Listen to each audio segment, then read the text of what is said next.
regardez lvatv.ca. Voici les dernières nouvelles agricoles et agroalimentaires un peu partout au Québec.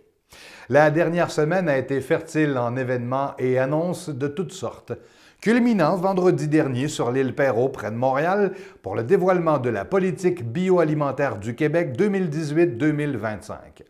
D'une érablière de Sainte-Hélène-de-Bagotte en Montérégie, en passant par Champlain tout près de Sainte-Anne-de-la-Pérade, le ministre de l'Agriculture, des Pêcheries et de l'Alimentation, Laurent Lessard, a servi sa recette bioalimentaire jusqu'au dessert vendredi. D'ailleurs, les allocutions de M. Lessard et Couillard sont disponibles sur lvatv.ca. La section politique bioalimentaire vous fera découvrir les réactions des principaux acteurs de l'agriculture au Québec, dont voici ici un résumé. On est tous touchés par cette politique. C'est de notre vie dont il s'agit, de notre qualité de vie dont il s'agit. Nous, les fermes au Québec, ils ont un nom de famille. Puis ils ont souvent plusieurs générations. Je crois dans une société de propriétaires. Je veux vivre d'une société de propriétaires. C'est sûr que pour nous, il y a encore des petites choses qui manquent, là, notamment le soutien, un soutien particulier pour les producteurs en région. On a mis des objectifs de croissance économique, mais il n'y a pas d'objectif clair de ce que la société civile veut avoir. Exemple, les gens veulent avoir plus d'emplois en milieu rural. Ils veulent que le territoire soit occupé, pas nécessairement par un petit nombre, toujours de plus en plus réduit, qui vont posséder de plus grandes surfaces. Et ce n'est pas clair dans la politique si on va atteindre un objectif de ce type-là. Ce qui est intéressant, à mon sens, c'est qu'on va chercher tous les éléments de la politique bioalimentaire. D'abord les consommateurs, les transformateurs. Et c'est la première fois qu'on voit tous ces éléments-là réunis derrière cette politique-là.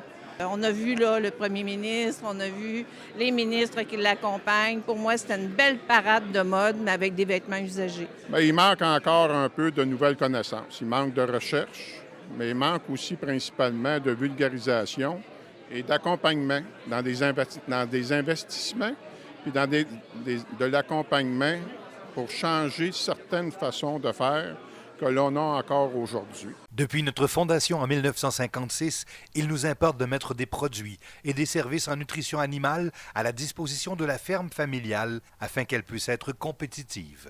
Belle-Île Solutions Nutrition. Après tout, on nourrit ce que vous mangez. Bioptère, centre collégial de transfert de technologie affilié au Cégep de la Pocatière et collaborant avec l'Institut de technologie agroalimentaire, vient d'obtenir une licence de Santé Canada pour la production de cannabis à des fins de recherche scientifique, une première au Canada.